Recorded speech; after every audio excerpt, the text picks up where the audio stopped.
இன்றைக்கி நம்ம பார்க்க போகிறது ஒரு சூப்பரான டேஸ்டான மட்டன் தான் வச்சுட்டு இன்றைக்கி வந்து அதில் உருளைக்கிழங்கு போட்டு ஒரு அருமையான ஒரு குழம்பு என்ன வைக்க போகிறோம். ஏன்னா கொஞ்சமாக மட்டன் போட்டு உருளைக்கிழங்கையும் போட்டு செய்யும் போது அந்த மட்டனோட சுவை ஃபுல்லாக அந்த உருளைக்கிழங்குலையும் ஏறிக்கும். டேஸ்ட் வந்து நல்ல ஜம்முன்னு இருக்கும். வாங்க இது எப்படி ஈஸியாகவும் நல்ல டேஸ்ட்டாகவும் எல்லாருக்கும் பிடிச்ச மாதிரி நல்ல டிஃபனுக்கும் சாதத்துக்கு ஏற்ற மாதிரி ஒரு அருமையான ஒரு மட்டன் குழம்பு வைக்கலாம். நம்ம ஈரோடு அம்மாச்சி யூடியூப் சேனலை சப்ஸ்கிரைப் பண்ணாதவங்க சப்ஸ்கிரைப் பண்ணிக்கோங்க. பெல் பட்டனையும் கிளிக் பண்ணிக்கோங்க. பக்கத்தில் இருக்க ஆல்ன்ற பட்டனையும் கிளிக் பண்ணிட்டீங்கன்னா நான் போடுற வீடியோ ஒவ்வொன்றும் உங்களுக்கு உடனே வந்துடும். நம்ம ஈரோடு அம்மாச்சி மசாலாவில் 28 பொடி வகைகள் இருக்குது. சத்து மாவு வகைகளும் இன்ஸ்டன்ட் பொடி வகைகளும் மசாலா பொடி வகைகளும் இருக்குது. இதோடு சேர்த்து தாளிப்பு வடகமும் நம்மக்கிட்ட கிடைக்கிது. குருண பெருங்காயம் கட்டி பெருங்காயமும் இருக்குது. வேணுன்றவங்க ஆர்டர் பண்ணுறதுக்கு வெப்சைட் வாட்ஸ்அப் டீட்டெயில்ஸ் டிஸ்கிரிப்ஷன் பாக்ஸில் கொடுக்குறேன். ஆர்டர் பண்ணிவிட்டு வாங்கிக்கோங்க. வாங்க இப்போ ஒரு சுவையான உருளைக்கிழங்கும் மட்டனும் போட்டு நல்ல டேஸ்டான ஒரு மட்டன் குழம்பு எப்படி வைக்கலாம் அப்படிங்கிறத வீடியோக்குள்ளே போய் பார்ப்போம். இதுக்கு 2 ஸ்பூன் அளவுக்கு எண்ணெய் ஊற்றிக்கலாம். ஃபஸ்ட்டு இப்போ இதில் ஒரே ஒரு அன்னாச்சி முக்கு, 2 பட்டை, ஒரே ஒரு கல்பாசி, 3 கிராம்பு எடுத்துக்கோங்க. 1 ஸ்பூன் அளவுக்கு சோம்பு எடுத்துக்கலாம். பாருங்கள், இப்போ ஒரு இனுக்கு அளவுக்கு கருவேப்பிலை எடுத்து வச்சுருக்கேன். இதையும் போட்டுக்கலாம். இதுலேயே நான் என்ன பண்ணியிருக்கேன், ஒரு 7-8 பூண்டு பல் எடுத்து வச்சுருக்கேன். இதையும் போட்டுக்குவோம். இதுலேயே 2 கைப்பிடி அளவுக்கு சின்ன வெங்காயம் போட்டுக்கலாம்.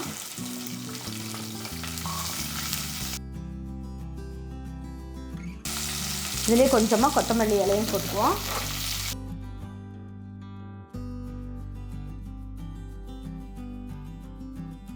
பாருங்கள், இதுலேயே நம்ம வந்து ஒரு 1/4 மூடி அளவுக்கு தேங்காயை கீறி வச்சுருக்கேன். இதையும் போட்டுக்கலாம். இதுலேயே நம்ம என்ன பண்ணுவோம், ஒரு 1.5 ஸ்பூன் அளவுக்கு பொட்டுக்கல்லை எடுத்து வச்சுருக்கேன். இந்த பொட்டுக்கல்லையும் போட்டுக்கலாம்.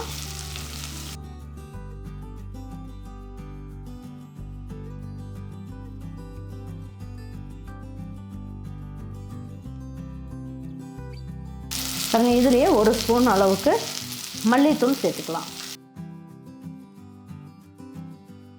பாருங்கள், இந்த அளவுக்கு எல்லாமே நல்லா வதக்கியாச்சு. இப்போ ஸ்டவ் ஆஃப் பண்ணிடலாம்.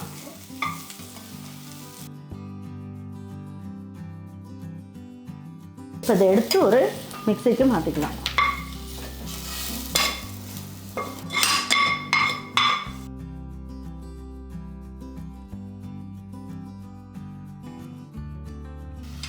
நம்ம வந்து கொஞ்சமாக தண்ணியை ஊற்றி அரைச்சிடலாம். இது நல்லா ஆறுனதுக்கப்புறம் அரைச்சிட்டு வந்துடலாம். பாருங்க, இதில் 2 ஸ்பூன் அளவுக்கு நல்லெண்ணெய் இல்லைன்னா கடலெண்ணெய் எது வேணாலும் ஊற்றிக்குங்க. பாருங்கள், இந்த குழம்பு தாளிக்கிறதுக்கு ஒரே ஒரு பீஸ் வந்து கல்பாசி எடுத்துக்கலாம். ஒரு சின்ன பீஸ் பட்டை எடுத்துக்குவோம். 1/4 ஸ்பூனோட கம்மியாக சோம்பு எடுத்துக்கலாம். வேறு எதுவும் மசால் போடணுன்னு அவசியம் இல்லை. ஒரு இனுக்கு அளவுக்கு கருவேப்பிலை போட்டுக்கலாம். ஒரு கைப்பிடி அளவுக்கு சின்ன வெங்காயம் போட்டுக்குவோம். இதிலே கொஞ்சமாக மல்லி இலையும் போட்டுக்குவோம்.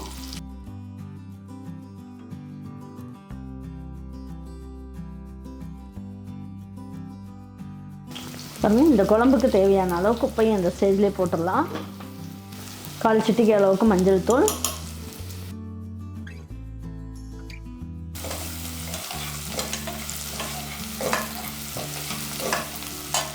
பாருங்கள், சின்ன தக்காளியாக 3 தக்காளி எடுத்து வச்சுருக்கேன். இதையும் இதில் போட்டு வதக்கிக்கலாம்.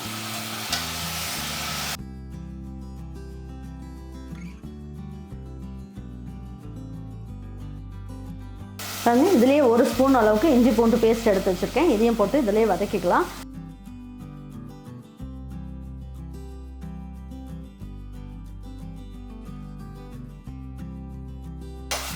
பாருங்கள், இப்போ வந்து தக்காளி வெங்காயம் எல்லாம் நல்லா வதங்கிடுச்சு. இப்போ வந்து என்ன பண்ணியிருக்கேன், நான் அதில் ஒரு 300 கிராம் அளவுக்கு மட்டன் வாங்கி வச்சுருக்கேன். இந்த மட்டனையும் எடுத்து இதில் போட்டுக்கலாம்.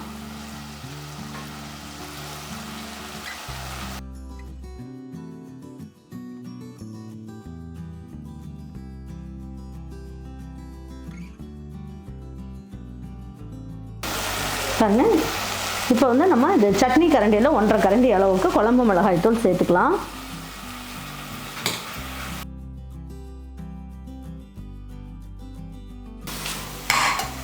இப்போ என்ன பண்ணலாம், இதில் ஒரு 1/4 கிலோ அளவுக்கு உருளைக்கிழங்கு, சின்ன உருளைக்கிழங்கு, இதை வந்து 2 2 கட் பண்ணி எடுத்து வச்சுருக்கேன். உங்களுக்கு எந்த அளவுக்கு பிடிக்குமோ நீங்கள் போட்டுக்கோங்க. நல்லாயிருக்கும். இந்த உருளைக்கிழங்கையும் எடுத்து சாப்பிட்றதுக்கு ரொம்ப நல்லாயிருக்கும்.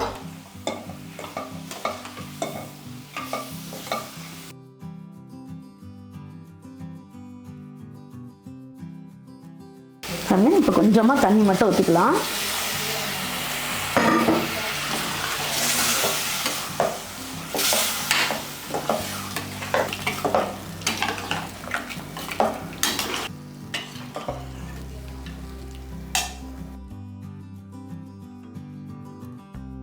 இப்போ அரைச்ச விழுது இதில் ஊற்றிடலாம்.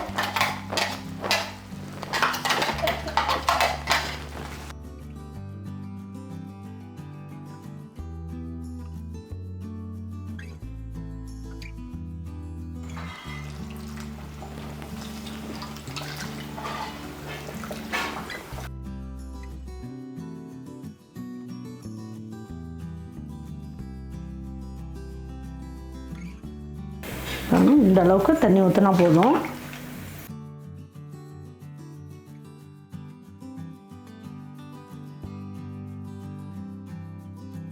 பாருங்கள், இப்போ வந்து நம்ம என்ன பண்ணலாம், குக்கர் மூடிட்டு வெயிட் போட்டுடலாம். இது 4 விசில் மட்டும் வரட்டும். 2 நிமிஷம் ஸ்லோ பண்ணிவிட்டு எப்படி இருக்குன்றதை பார்க்கலாம். பாருங்கள், எப்பயுமே பூரி வந்து ஒரே மாதிரி ஒரே ஈவனாக வரணும் அப்படின்னா பூரியை தேய்ச்சிட்டு நீங்கள் என்ன பண்ணுங்கள், ஒரு டிஃபன் பாக்ஸ் மூடியோ ஏதோ ஒன்று வச்சுட்டு நீங்கள் அழுத்திட்டு எடுத்திங்கன்னா எல்லாமே ஒரே மாதிரி ஒரே சைஸில் வரும். பாருங்கள், பார்க்குறதுக்கே அழகாக இருக்கும்.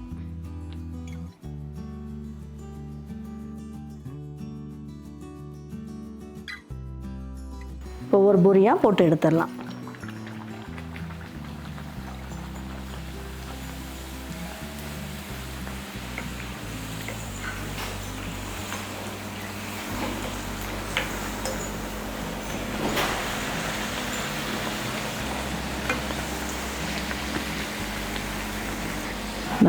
பூரி வந்து நல்லா எண்ணெயெல்லாம் குடிக்காமல் நல்லா வந்திருக்கு புசு புசுன்னு.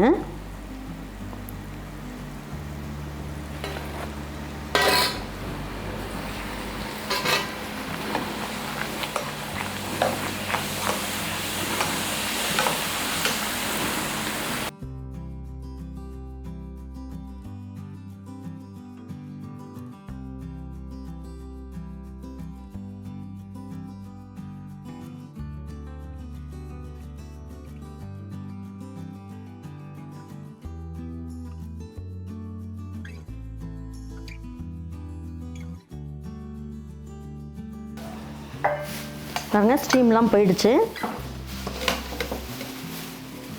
பாருங்கள், கொஞ்சம் கருவேப்பிலை கொத்தமல்லியை நல்லா பிச்சுட்டு போட்டுக்கலாம்.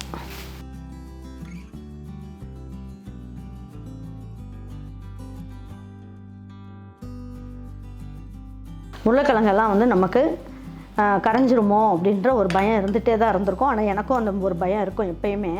ஆனால் பாருங்கள், மட்டனுமே நல்லா வெந்திருக்கு, நல்லா சுட சுட இருக்குது. உருளைக்கிழங்குமே நல்லா வெந்திருக்கும்.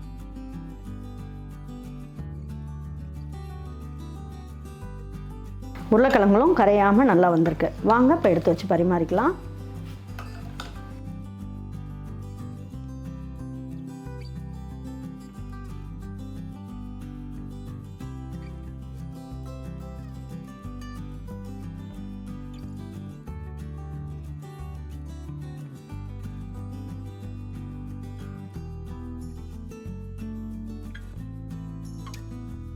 பூரிக்கு, சப்பாத்திக்கு, அதுக்கப்புறம் இட்லி தோசைக்கு எல்லாமே ஒரு பெஸ்ட் காம்பினேஷனாக இருக்கும். கண்டிப்பாக நீங்கள் உங்கள் வீட்டில் இருக்கவங்க எல்லாருக்குமே இதே மாதிரி ஒரு மட்டன் குழம்பை சண்டே மார்னிங் நீங்கள் செஞ்சு கொடுங்க. எல்லாருமே வேண்டானே சொல்ல மாட்டாங்க, ரொம்ப நல்ல டேஸ்ட்டாக இருக்குது அப்படின்னு சொல்லுவாங்க. உங்கள் வீட்டில் இருக்கவங்க எல்லாருக்குமே செஞ்சு கொடுத்துட்டு அவங்களுக்குலாம் பிடிச்சிருந்ததுன்னா லைக் பண்ணுங்கள், ஷேர் பண்ணுங்கள், சப்ஸ்கிரைப் பண்ணுங்கள், மறந்துடாமல் கமெண்ட்ஸ் பண்ணுங்கள். தேங்க்யூ ஃபார் வாட்சிங் ஈரோடு அம்மாச்சி சமையல். தேங்க்யூ.